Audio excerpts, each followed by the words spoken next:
The title of the talk, The Science of Cold Climate Fruit Growing, Climate, Genetics, and Practices. Let's first kick it off with climate. So, since we're in a cold climate, what is cold? And this may seem obvious, but it's the lack of thermal energy, right? So, I mean, do any of you guys want to be out there? I don't even want to be like 100,000 feet above. I just saw the video of the guy. This happened in 2012. He reached Mach 1.25 jumping off of a helium balloon and 130,000 feet in the stratosphere. Insane, but that is like even 130,000 feet from the Earth. It's so cold, and so it's fascinating thinking about how the sunlight hits the Earth, and given the shape of the Earth, which I'll talk about here, you've got this low angle of incoming sunlight for us northerners, and then that relative to people on the equator, that little bit of difference can account for just a giant mass of cold air that just sits on these poles, which us in areas that aren't even up above the Arctic Circle, that mass of cold air can come down. And we'll talk about how that can be maybe like the worst kind of frost for fruit trees when we see those events. And so, you've got that sunlight absorption, and those molecules are just kind of moving super fast because of that thermal energy. And so then when that is not happening and there isn't the thermal energy, it's just they're not moving. And so you've got that less vibration, less energy, less lower temp. So that's always kind of fun to think about, kind of on a really kind of macro and micro scale. Different types of frost. Really, there's advective and radiative. Those are the main. And advective, that's that mass of cold air that I just mentioned, where that can come down from the Arctic, usually from low pressure, high pressure systems that make their way down. And when we see those advective events, it's generally accompanied by winds over 5 miles per hour. And so when it's really cold out and you see the wind howling, it's like, okay, we're in for one, because that generally means that's coming from the Arctic. And we'll actually go through when we see these advective events, what do we do? When we know that they're coming, this is usually when it's like we see minus 35 coming, right?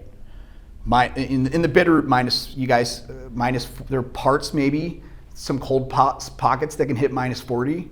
Missoula doesn't see quite those low temps. We haven't hit minus 30 since the 80s, but when we hit minus 30, that's what we're seeing, is those advective events. Radiative is more, that's more localized. That's the inversion flipping or clouds dissipating. So the advective is more broader scale in terms of where that mass of cold air is coming from. Radiative is more localized. Flipping of the inversion, cloud cover dissipates, and so all of a sudden now all that thermal energy that was collecting and hitting the Earth throughout the day, that's gone, and what's the absence of heat? Cold. So that's where, and this is generally not as significant in terms of cold damage as the radiative. Usually it's localized to blossom bud damage. All right, so there's intracellular and extracellular frost damage. I threw this in here. I don't think we really need to go into that too deep. It tells you kind of more so on a tissue level what's happening when those ice crystals hit those cell membranes, and those cell membranes either burst, and actually you can see that. We've observed it out at our nursery, where you can go the next morning after the trees have seen significant cold, and you can scratch it with your finger, and those green tissues are all of a sudden super dark, and that's because those ice crystals, which I call floating ice crystal death traps that just come in and they attack those cells, and then all of a sudden their cells are full of water, so they just burst, and they're leaking, and you can scratch the cambium and you see it. It's dark green. When you see that, it's kind of a bummer. All right, so that was macro, kind of going through some of the larger scale stuff, thinking about the Earth, its shape, thinking about how those masses of cold air are either coming from afar or are created localized. Now we're going to talk a little bit about microclimates. And so, we all know Flathead Lake and how it's known for cherry growing. And so that's because it's effectively a giant thermal battery, right? It's absorbing more thermal energy that the heat is trapping and holding on to for longer into the fall, which can be really nice for those fall frosts and even into the winter. It doesn't really affect really extreme cold events like it saw in the winter of 88, 89. So that'll be a theme that you'll kind of pick up on throughout this talk is those advective extreme events, ultimately you'll find that the thing to do is genetics. And even the genetics that they were growing around Flathead Lake in the winter of 88, 89 couldn't tolerate. That was mainly Bing cherry. And they replanted thousands, probably tens of thousands that year. And they replanted them with lapins, which was, I think that was smart, because even the bitter, I found over 5 30-year-old lapin sweet cherries. And actually Samantha has a couple. And we'll talk about why hers are doing well also. So that's kind of curious, right? That, a couple years ago, that was always something like, why can this person here grow this, but this person here can't? And they're not that far. So there's Stevensville. That -9 up there, that's up Sweeney Creek Loop. So I actually have a place basically right there where that -9 is. Well, let me ask you guys something. What sticks out here? You guys see a pattern? The stuff closer to the river. Yeah. Yeah, totally. Stuff closer to the river is colder. So I wish I put a different photo. There were more weather stations up here. And those weather stations, I think it was -6 up here. This was only 3 or 4 weeks ago. This was, I want to say, early February, late January. But yeah, with the valley being this kind of bowl shape, and the lowest part of that bowl being the channel of the Bitterroot, up here that frost it's got good air drainage, so it's able to more readily go down to the lowest point because of that density of the cold air being a lot denser, especially with that heavy frost. So it's going to wreak so much more damage if you've got trees right down here. Now that doesn't mean that you're if you're right along here, that you're out of luck. Even localized, you could be on let's say you have a 5-acre plot of land and you're right by where this -13 is. I mean, if you've got good drainage within that 5 acres, there are scales. There are the benches that are better, and then as you get down, there are areas down that are better, and then so it just keeps going down that scale. You guys have probably all seen this USDA hardiness map. I don't find this helpful, and it's a good starting point, right? And I don't want to say it's BS. It's not wrong. This map is helpful, but most people don't really understand the science behind it. This takes the 30-year average annual extreme minimum temperature, right? So what that is okay. So let's say Missoula, let's say in 2000 it saw -10 as the minimum winter extreme. In 2001 it saw 0. In 2002 it saw -28, so on and so forth. Well, then it takes all those numbers and then it averages them together. Plants don't care about winter low averages, right?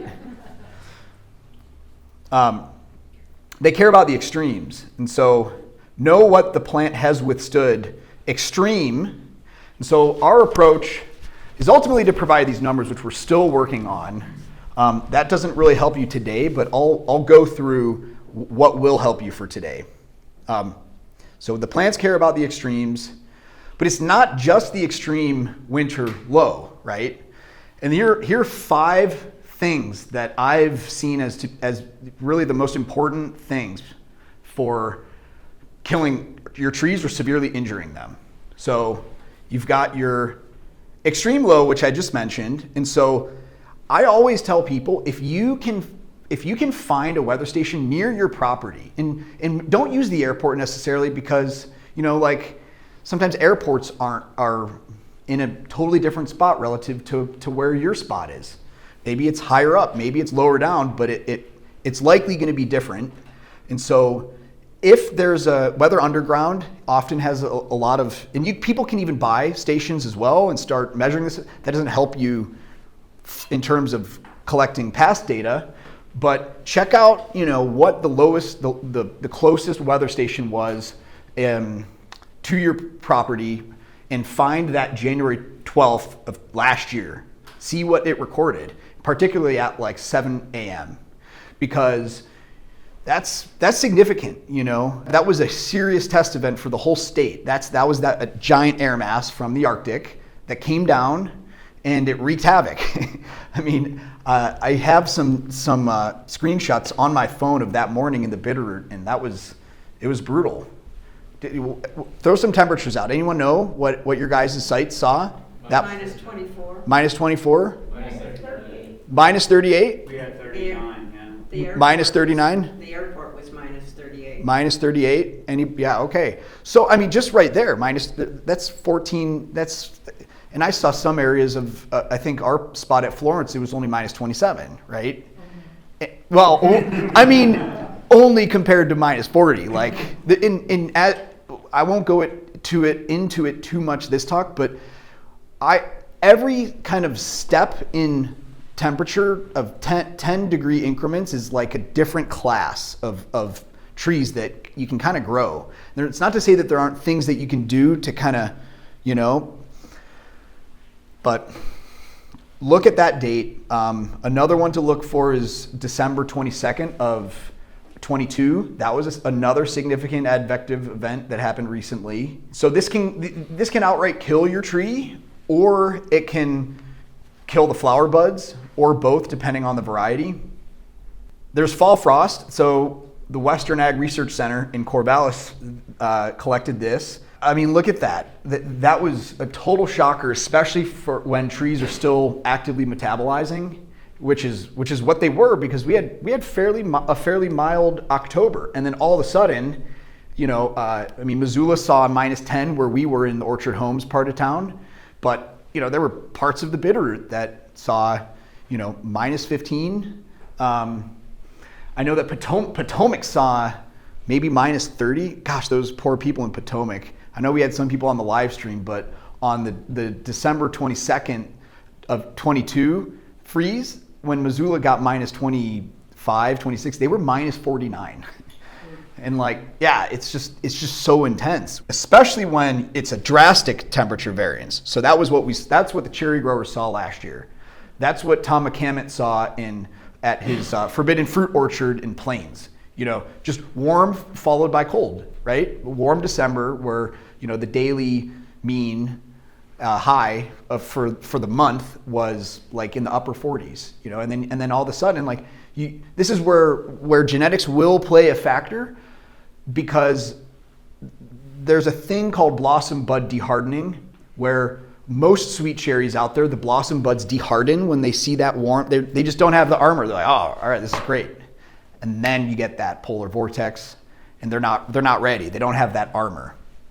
So that's that drastic temp variance. And spring frost, this is the typically radiative.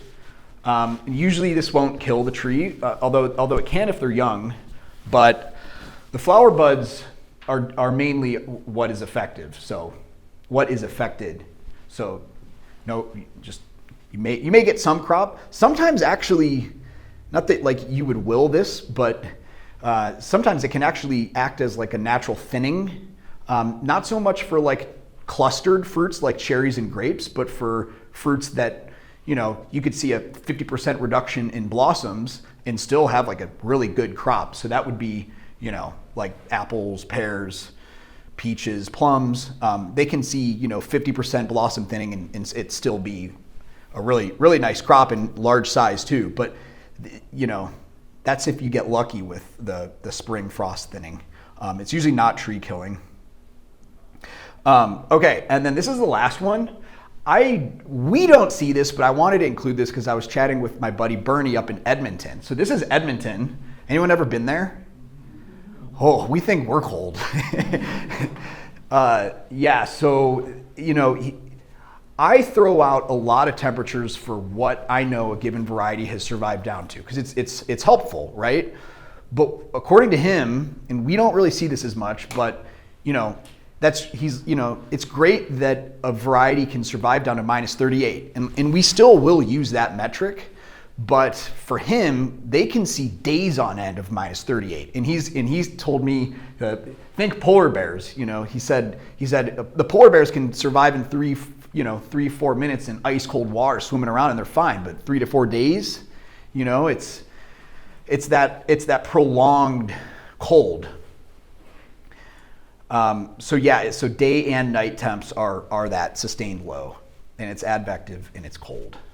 So we're done with the whole section on climate.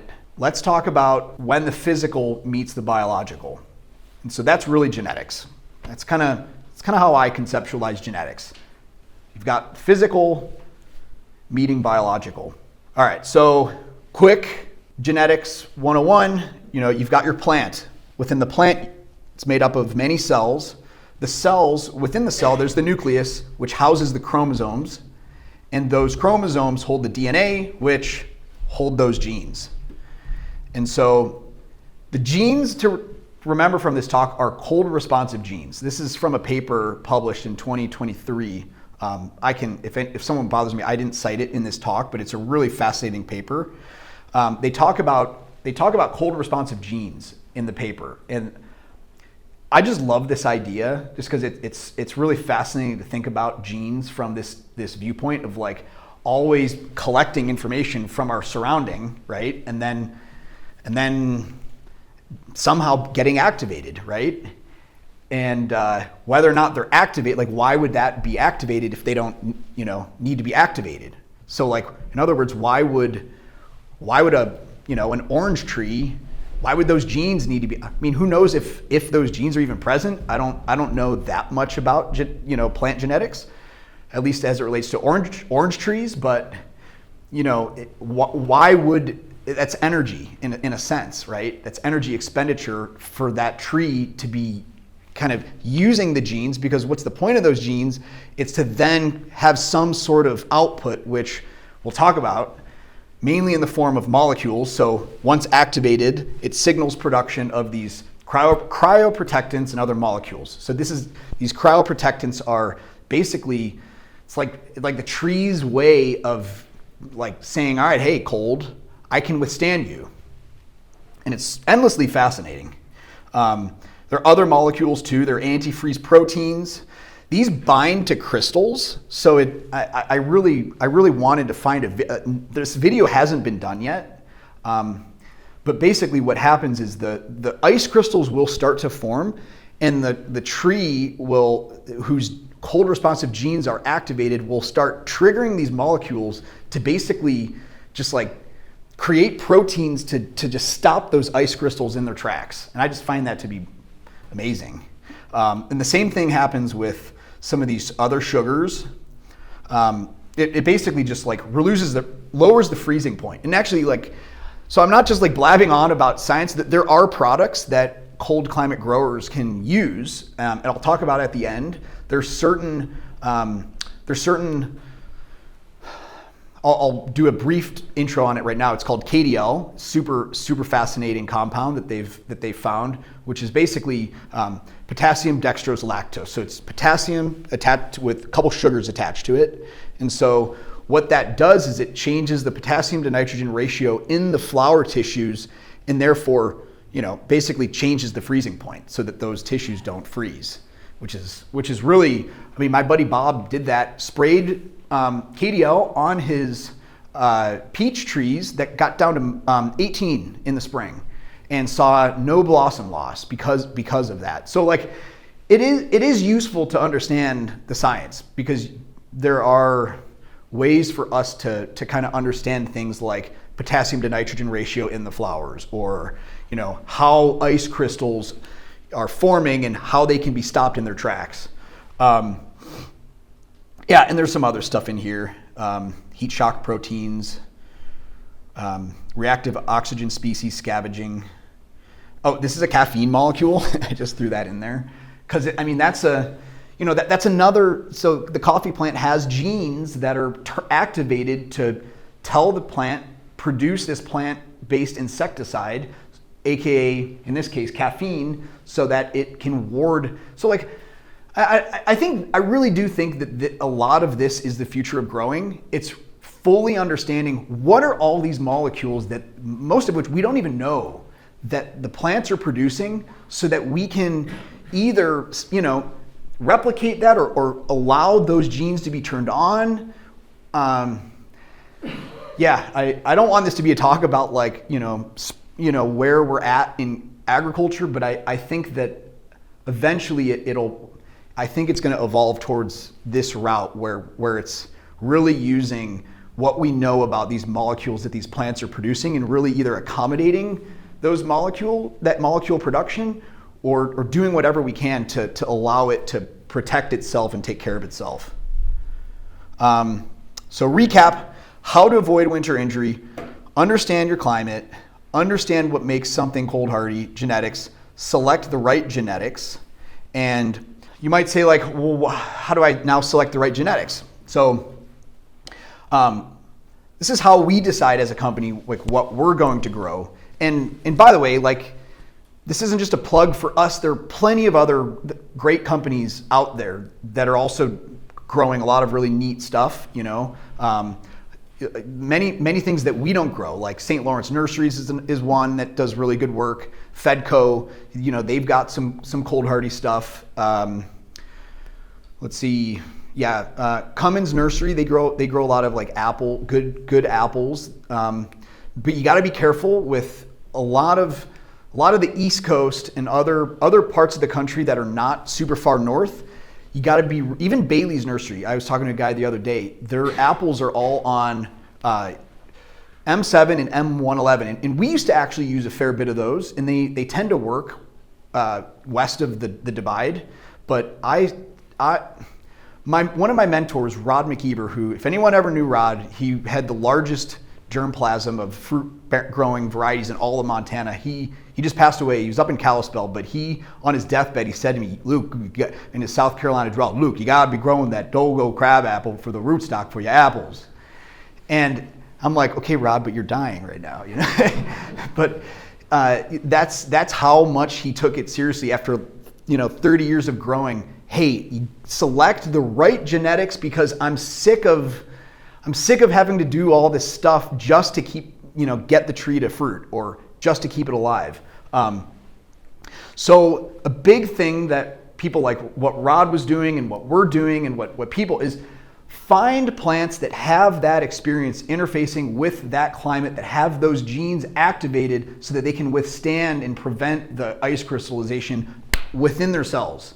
And so that means looking to stuff that has genetic ties to Russia. And I say ties because a lot of the stuff is published, like such and such species comes out of Mongolia or comes out of Russia or comes out of, Canada, or you know what I mean? So even parts of Eastern Europe where it can get down pretty cold, or Manchuria, northern China, Mongolia. So firstly, not reinventing the wheel, look to cold climates that are similar to ours. Mostly for rootstock. Sorry? Are you talking mostly for rootstock? Sorry, I was chatting rootstock, but I'm saying just in general, but rootstock as well. Yeah, it's a good question. Yeah, like Dolgo, that comes out of Russia. Some surmise it's a Siberian crab, but I love that rootstock. It's a full-size tree, but sometimes it's you can keep the full-size tree down. It's funny, I did this slide last year for a talk, but I probably wouldn't include this agricultural experiment station because they're great. They're great. I mean, they've done a ton in the way of apple rootstocks, particularly. And they've done the whole Geneva series, and a lot of those do work in the bitterroot. Most of the dwarfing rootstocks like I'm mainly speaking to like eastern Montana or Potomac, or places that see, you know, minus 40 or colder. That's kind of like my conceptual limit in my mind for what, you know, when it comes to rootstock and dwarfing, just go with full size if you're colder than that. But we've been doing some breeding ourselves. I think there's a lot of room for a lot of DIY breeders to be doing this stuff as well, though. Yeah, experiment, play with stuff. If stuff's working for you on your site, I'm a firm believer that, you know, it's not that long for us to be, you know, I mean, I'm talking like within a generation or two, if something's working, and there may be locally adapted varieties that have been here. I know in the bitter, they're everywhere, you know. Fruit exploration is always fun. We found this plum cot in Missoula, and I mean, the thing is amazing. It's a cross between a plum and an apricot. It's got orangish red flesh, so it's like almost a direct cross between the two parent colors. And we didn't discover this. Our friend Doug Hawes Davis did, and we just selected it. Lastly, the practices, and I'll run through these. This is not an exhaustive list by any means. This is really the cultural practices, so the practices we employ on our landscape with the tree. So it's the decisions that we're always kind of making. If ever we intervene, that would be a cultural practice, even watering. This is extremely useful. I learned this from Roger Joy, who many of you probably know, and you know he cuts his water off August 1st. It's a little extreme, but I think it's pretty close. Whenever we're cutting, so do people know why this is effective? No. Okay, so basically, remember that fall frost photo, that graph where I showed it dip down significantly on, I think it was October 25th of 2020. Well, this is to prevent injury from those types of fall events. But really almost, I think anything before, say, December 1st might if we were to get a severe frost before then, this can really help. What it does is the tree's metabolisms are still actively ramped up, even in, you know, October. Maybe not, it's not that high, but you know, we'll early to mid-October, you could still have, you know, green leaves on the trees. And so what I shoot for is for those leaves actually starting to turn prior to that. And so you can do that by basically telling the tree, hey, I'm going to starve you of water. And if by starving it of water, it's like, okay, well, hold on, I need to start ramping my metabolism down. I need to stop being so active. I need to conserve. And so when it conserves, it simultaneously hardens, is the theory at least. And I think this is sound because you can see that there's a physiological change in the trees when you stop.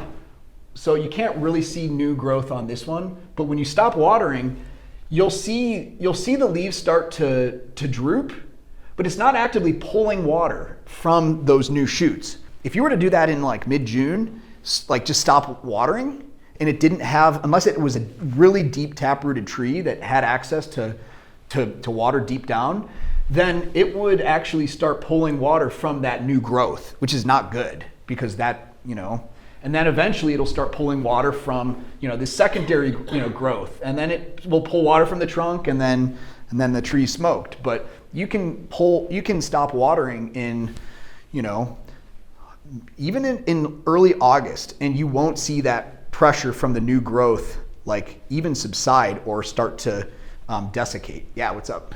Does it pull water from the fruit? Sorry? Does it pull water from the fruit that's on the tree? It's a good question. So what I'm talking about when the tree's young, in particular, this is helpful. It's my theory that like year 1 to year 5, the trees are the most vulnerable, like the most. It's kind of like people, like, you know, you got to hold your baby's head up. But, you know, trees are no different. Like, you got to really help them along. And then eventually, you know, the trees can hold their head up and do things on their own and walk and, well, let's not get too excited. Interesting trees you said. Yeah, come on by. Oh, they can just walk on up. Yeah, exactly. But yeah, I think the idea is that, you know, starve the tree to defoliation. You shouldn't see, it's terminal bud set.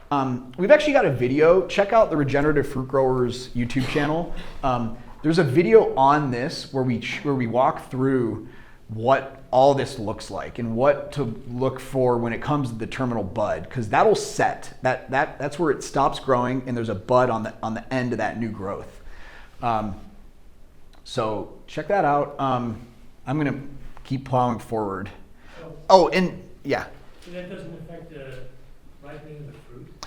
So, okay, there's a lot of, this is such a nuanced thing, and it's hard to go through it quickly. So, yeah, so you don't want to be doing it much once the tree is fruiting. It's early in the tree's life, year 1 to year 5. This is where I think it makes the biggest impact doing this. Start tapering the water off to some degree, you know, even if it's fully fruiting, the tree will be fine. You can taper the water off. What I don't want to see is, I guess I'm trying to think of like the latest fruiting apple around here that I know. Harrelson Spartan might be, although I've seen, what's the latest fruiting apple you guys have seen in the Bitterroot? Anybody? Okay. Well, yeah, just happy to have fruit. I hear you. Well, yeah, I know that Spartan was at Al and Mary Pernickley's frost top, that it was ripening mid-October a few years ago. So, you don't need to be watering it mid-October. That fruit is fine. I don't think it's going to change the fruit size or do anything. Now, if you're talking summer fruit, that comes on in August, then technically you should probably be fruit, tapering the water off after it fruits. So that shouldn't affect it. Maybe if it's like early to mid-September when the fruit comes on, maybe wait till like late August. I think that's totally fine for here. And then after the leaves drop, probably say like early November, mid-November, give it one final drink. Get it through the winter. That really helps. All right. People talk about wrapping trees. So yeah, I got to emphasize genetics. First, choose the right genetics. But then maybe you could think about, we used to say wrap the trees. We don't anymore because burlap won't insulate. I think it can help from really intense wind that frost is carried within. So that can, I think, help a little bit. If there would be a number 6 of cold damage that I showed you earlier, that it would probably be wind-related frost. That I feel like that is a thing. I've seen stuff where I'm like, the frost damage on these trees looks it's all coming from the same direction, and it appears to be wind-related frost. I don't think it was wind-related desiccation. Yeah, okay. One thing also you could do is, if you really want, you could put something around the tree and stuff something in to allow the ground heat to transfer up. This guy up in Edmonton, who I mentioned earlier, what he does is he makes teepees and structures. So that he doesn't have genetics on his side because he's so cold. But what he does is he'll grow sweet cherries and peaches in these teepees, and then what he does is he digs these geothermal holes. He goes down 9 feet deep, 8 inches wide, and actually the heat energy from the earth comes up and actually circulates itself within those teepees, and he's able to get sweet cherries and peaches to fruit. Now, I'm not saying everyone go do this. I'm just saying, Oh, good. We're lucky that we can, like, mind you, it's cold here, but there are people in eastern Montana where it's minus 50 plus. There are people up in, Edmonton minus 55. A guy up in Yukon, minus 60. So this is more for those people, not really for people here, but it is a thing.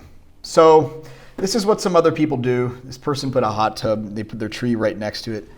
I don't know. I'm not advocating really for this. Maybe when it comes to blossom protection, like that's where the KDL could come in, or people will spray water. That can help, but only so much. Usually about probably down to like 23 or 24, maybe 25. That'll help. I don't advocate going and getting helicopters, although some places do that. California certainly does for oranges. Yep. Here's a wind machine too. Look, if you've invested, a lot of money in this stuff, I could see people doing this. If you're just a backyard grower, again, always the first thing should be genetics, but if you're a backyard grower, I don't know. There are some little DIY things I have seen people do where, they will like drape a tarp over their trees and throw some like Christmas lights that are incandescent.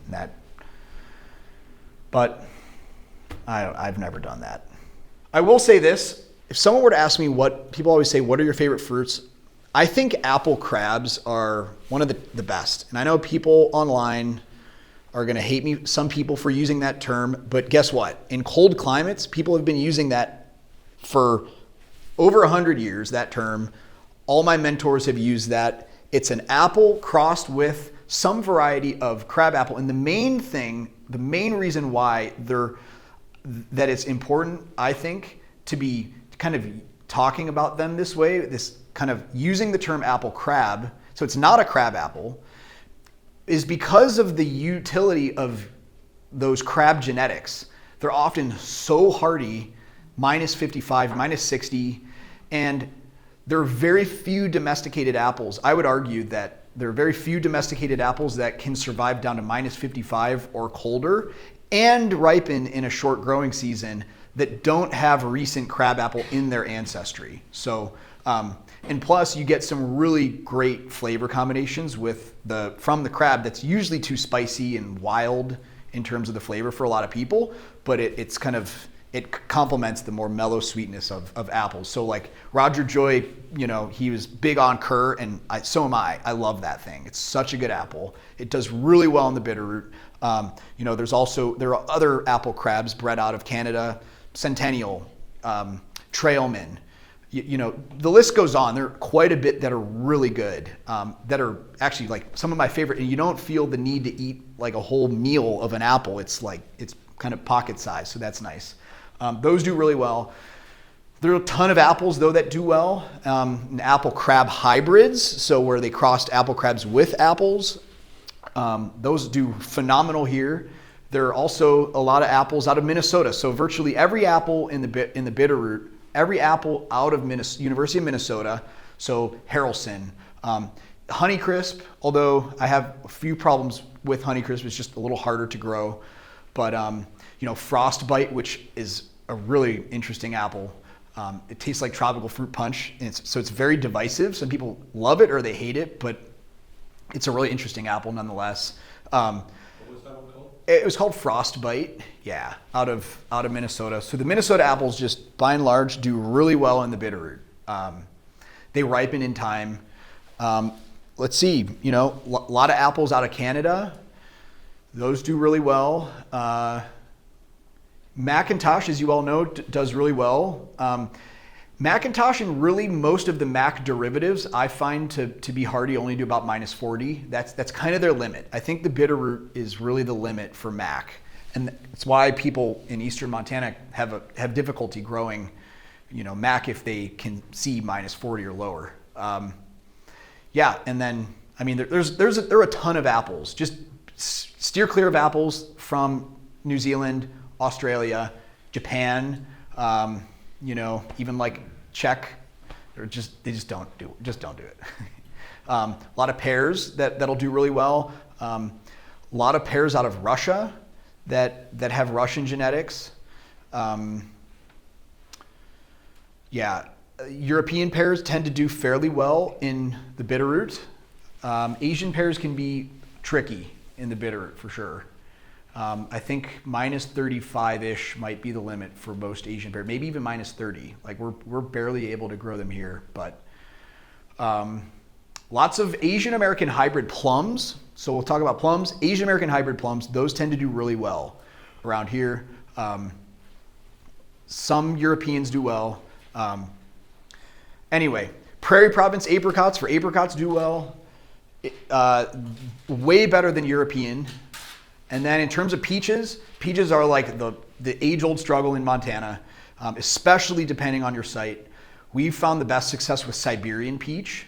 They can survive, they're out of Mongolia, and a fellow we've been working with out of Wisconsin they've survived minus 35, and the tree survived. Yeah. A couple questions on that particular tree. Yeah. Your website does not say anything about taste for it. So I'm just kind of wondering what the consistency is. Yeah, it's a good question. So what I tell people is if you were to take a tree ripened Contender, for instance, and I love Contender. I think it actually, I would say it's the second hardiest of all peaches that we've seen growing. I think it's maybe minus 32 it can withstand around there. If you were to take a tree ripened Contender and a tree ripened Siberian, the Contender would be much better, like significantly more so. But if you were to take a store-bought Contender, I think the Siberian's better for sure, you know. But what I tell people is, for what it is, it's a good peach. And for being able to survive those temps that no other peach I know of can survive down to, I think it's definitely worth growing. And does it need a pollinator?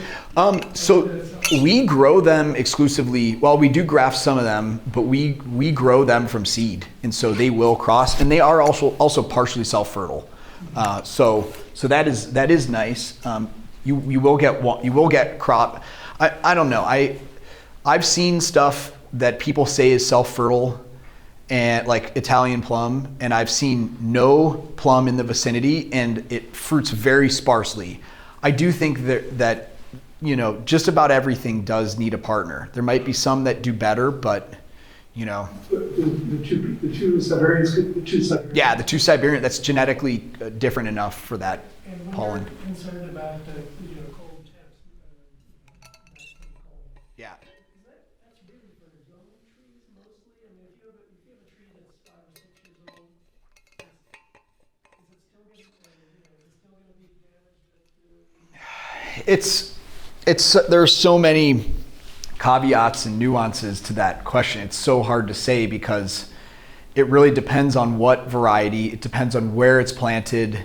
It is true that I think over around 5 or so years, when there's more protection for that tree, the bark is built up, the tree is acclimatized to. I do think that there is something to be said about it being more resilient. That said, I was chatting with a fellow out of Michigan State, and we were Bill Shane. He's actually retired now, but he's done a ton of work on peaches, and he says that their hardiness can actually go down as they age if they get winter injury. So it can kind of just make sure that it doesn't have winter injury, but yeah, easier said than done.